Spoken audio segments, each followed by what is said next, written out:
பல முதலமைச்சர்கள் தென்னிந்தியாவில் இந்த துறையிலிருந்து, பல பாலிட்டிஷியன்ஸ் இந்த துறையிலிருந்து வந்திருக்காங்க. அந்த துறையை நீங்கள் ஒரு பாவச்செயல் என்னும் பட்டியலில் சேர்க்கக்கூடாது என்பது எங்களுடைய அழுத்தமான கருத்து. வெவ்வேறு அமைப்புகள் அவங்கவுங்க தனித்தனியாகவும் தனி மனிதனாக ஃபிக்கி என்ற இன்னொரு அமைப்பு மூலமாக, சேம்பர் மூலமாக, கவுன்சில் மூலமாக, எல்லாரும் அவங்க ஃபிலிம் ஃபெடரேஷன் ஆஃப் இந்தியா மூலமாக இனிமே என்ன பண்ண போறீங்க லாஸ்ட் மினிட்லன்னா தூக்கு தண்டனை கூட முயற்சியை கைவிடக்கூடாது. அந்த தண்டனையிலிருந்து விடுதலை வேண்டும் என்பது, அதுவும் குற்றமற்றவர்கள் நாங்கள்.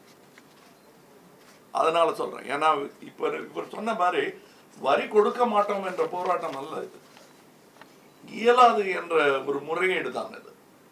அது தவிர இன்னொரு ஒரு விஷயம், பல முதலமைச்சர்கள் தென்னிந்தியாவில் இந்த துறையிலிருந்து, பல பாலிட்டிஷியன்ஸ் இந்த துறையிலிருந்து வந்திருக்காங்க. அந்த துறையை நீங்க ஒரு பாவச்செயல் என்னும் பட்டியலில் சேர்க்கக்கூடாது என்பது எங்களுடைய அழுத்தமான கருத்து. சூதாட்டம் போன்றது அல்ல இது.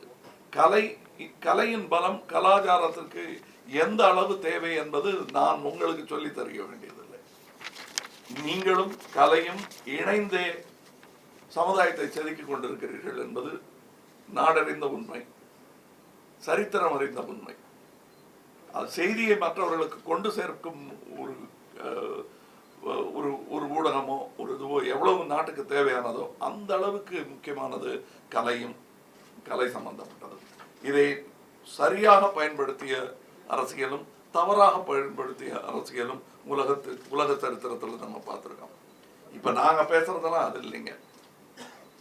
நீங்க 28% அமெரிக்கன் படத்துக்கும் ஹாலிவுட் பிலிம்ஸ்க்கும் தமிழ் சினிமாவுக்கும் இந்தி சினிமாவுக்கும் ஒரே பட்டியலில் போட முடியாது. ஏனென்றால் நாங்கள் அதனால இந்தி சினிமாவை எதிர்த்து பேசுவதாகி விடாது. நாங்கள் எங்கள் தேசிய கீதம் பெங்காலியில் இருக்கு, அது சந்தோஷமாக பாடிக்கிட்டு இருக்கிறவங்க நாங்கள். அதனால எங்களுக்கு அந்த தேசத்தின் ஒருமைப்பாடு அதெல்லாம் பற்றி எங்களுக்கு ஆர்வம் உண்டு. அதே நேரத்தில் யாரால் எது சாத்தியம் என்பதை தெரிந்து கொண்டு அரசு இந்த முடிவை எடுக்க வேண்டும் என்பது எங்கள் விண்ணப்பம் கூட இல்லை. முறையீடு நாளைக்கு என்ன பண்ணுவீங்கிறத நாளைக்கு தான் முடிவு பண்ணுமே தவிர இன்னைக்கு போய் உங்ககிட்ட நாங்கள் இப்படி பண்ணலான் இருக்கோம் அப்படி பண்ணலான் இருக்கோம்னு உங்க கூட கலந்து ஆலோசிக்க முடியாது. ஏன்னா அது தவறும் கூட. ஒருவேளை எங்களுக்கு நல்ல முடிவை சொல்ல மனமும் இருக்கும் அரசாங்கத்தை தேவையில்லாம நாங்க என்ன செய்ய போறோம்னு சொல்லி அவங்க மனசை மாத்திடுற மாதிரி ஆயிடும்.